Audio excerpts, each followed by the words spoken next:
Hello guys, we are the team Community Detection, and now let me introduce what we have achieved for the project till now. So for the uh, past several weeks, what we have achieved is typically presented in our poster. So firstly, we have figured out what the project is about, what the problem is. So it is to find the communities inside a network.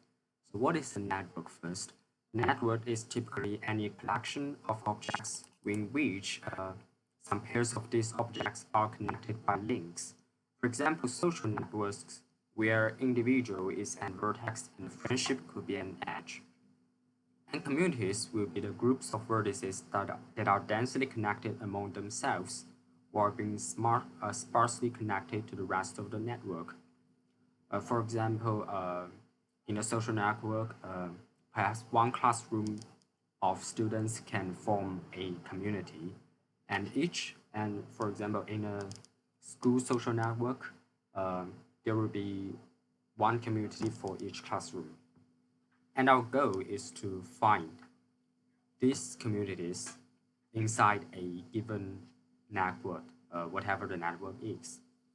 So after we have figured out what the project is about, what the problem is, we go to find out what methods could we use to solve this problem. So one of the method is the spectral clustering, which is an idea to cluster to partition a graph into different clusters, and typically each clusters will be a community. So for example, here is an example graph. We will firstly construct the adjacency matrix A. Each term in A, the Aij will represent an edge between I and J. For example, there is an edge in between node 0 and 1. So the A01 and A10 are both 1. Secondly, we'll construct a degree matrix G, which is a diagonal matrix listing the degree of each node. So the degree of a node is defined as the number of edges connected to a node. So for example, the node 0 has three edges connected to it, so the degree of it is 3. So thirdly, we will construct a random walk transition matrix P. Random walk transition matrix P from the G and A, which is by P equals to G power by -1 n times A, which is actually representing the probabilities of each node start a random walk to another node. For example, for node 0, it has possibility to 1 to 3, each with positive. It can has a walk to node 1 to 3, each with possibility 1/3, as shown in this graph. Yes, it is here. So spectral clustering will use the identity of this matrix. It will calculate the eigenvalues and eigenvectors of it, and which will later help with the clustering parts. So then the partition part, which is the clustering part, will find the k largest eigenvalues of P and the corresponding eigenvectors. Here the k will be the number of communities we finally will eventually obtain. And the choice of k, as the algorithm says, should try to maximum the gap of eigenvalues, which means that when you list the eigenvalues from the largest to the smallest, between each two eigenvalues there will be a gap, and we will try to maximize this gap. So for example, if the gap between node 7, not node, eigenvalue, the 7th largest eigenvalue and the 8th largest eigenvalue, the gap between these two eigenvalues is the largest. We'll cut it here, and the k will be the first 7 eigenvalues. And k will be 7. It will be better. Then we'll build matrix V with these k eigenvalue vectors as column vectors, and V is a matrix of size n by k.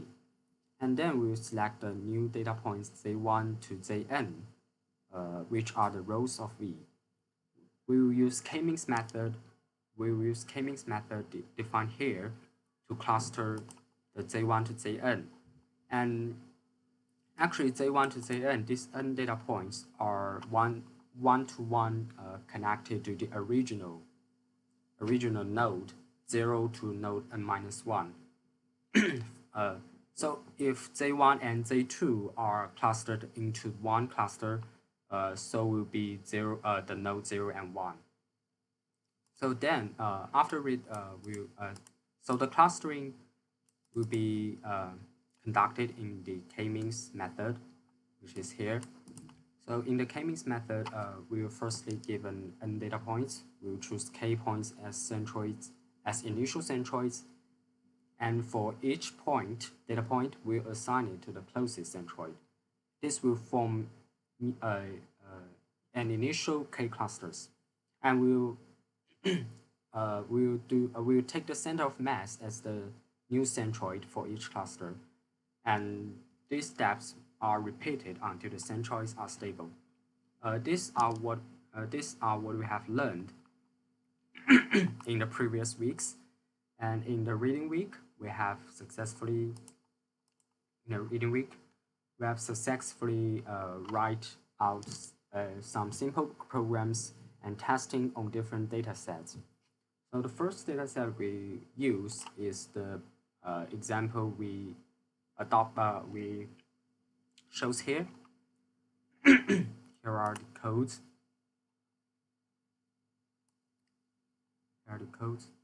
So typically in our program, we use Python as the programming languages. Python 2.7 specifically. We use libraries NumPy and Snap. Snap is for the graph in loading and plotting, and the NumPy is for the matrix manipulation. So this is a simple code we write for the example here. In the example, we have achieved into the random walk transition matrix P. So here is the random walk transition matrix P. We use the NumPy to calculate its eigenvalues and eigenvectors. And here, we try to find k, which is to maximum the eigengap, and we find k. And then we will build new matrix. We'll call it the data points. And the data points are the new matrix, and each row of data points will be the z1 to zn. So then we will do the k-means method on it.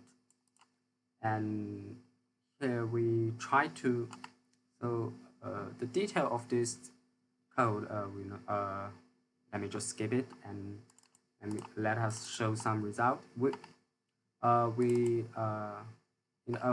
The result of clustering are stored in the clusters, so we print it and see what we have achieved.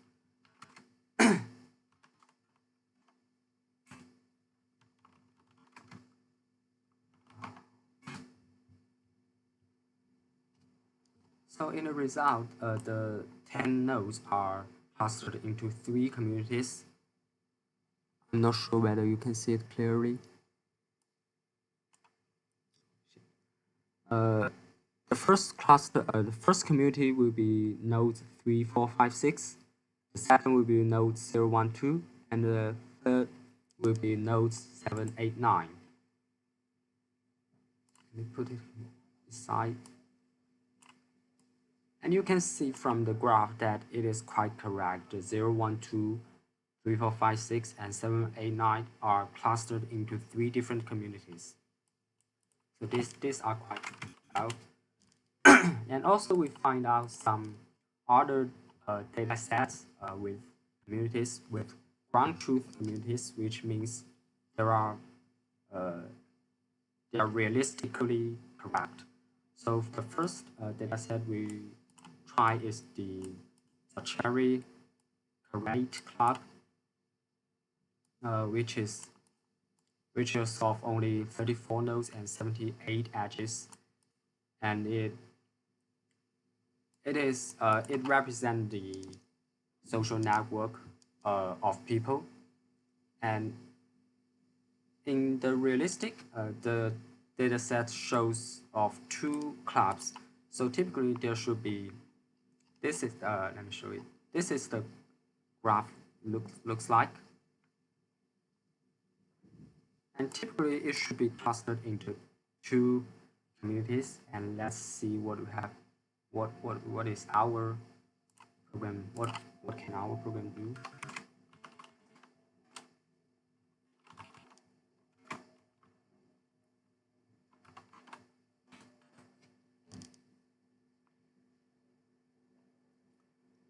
So our program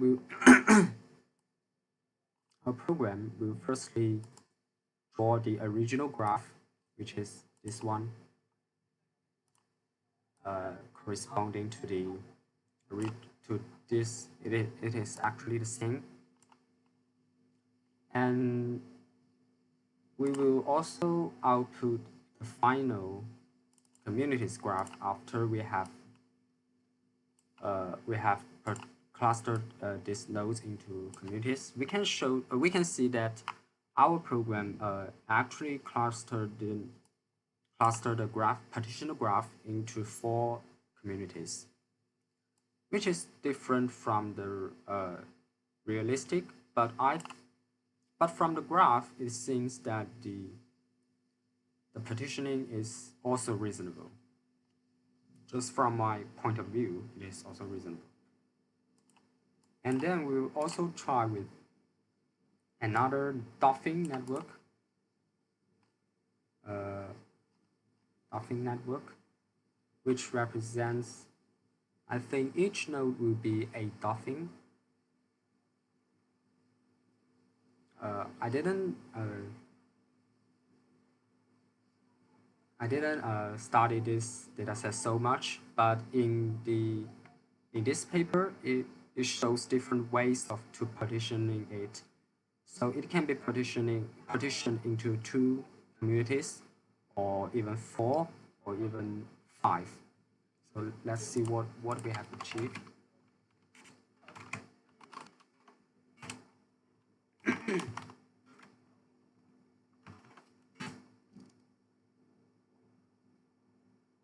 So this is our output community number.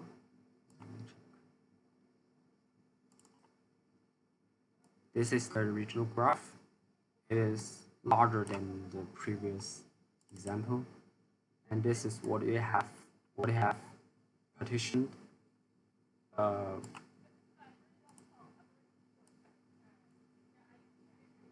It actually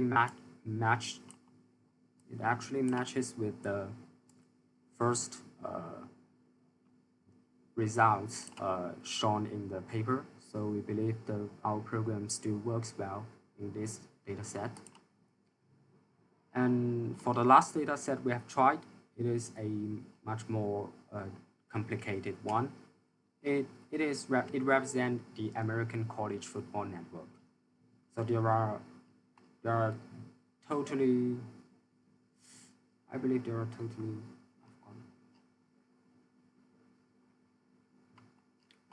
over 100 nodes, and it actually represents 12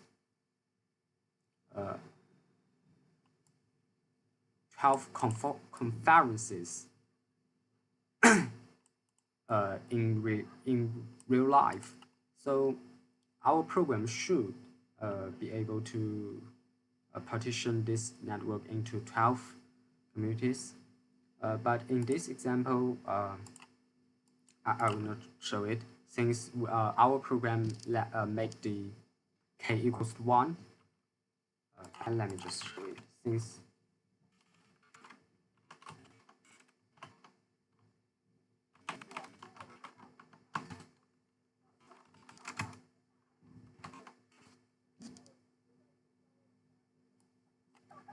these are the eigenvalues of the random walk transition matrix we have computed. So actually, we find out that the gap between the first and the second eigenvalues is the largest. So typically, we should, if as the algorithm stated, we should only we should not partition the graph and there is only one community, the whole network. But the realistic shows that there are indeed 12 communities, and we also see that actually the 12 gap, the 12 eigen gap between the 12 between the eigenvalues are the second largest one, which means perhaps the ideas of finding k in our given algorithm perhaps is not that accurate. So here it print out 1, meaning that there is only one community. So here so this is the end. It is what we have achieved from now. The time is a bit long. I'm sorry for it. We have also thinking about several possible reasons that some of our results could not match with the ground truth communities. The first is the way to find k probably is not proper, and the second will be the way to choose initial centroids is not proper. In the future, we may try to improve the results from improving the algorithm. Thank you for watching.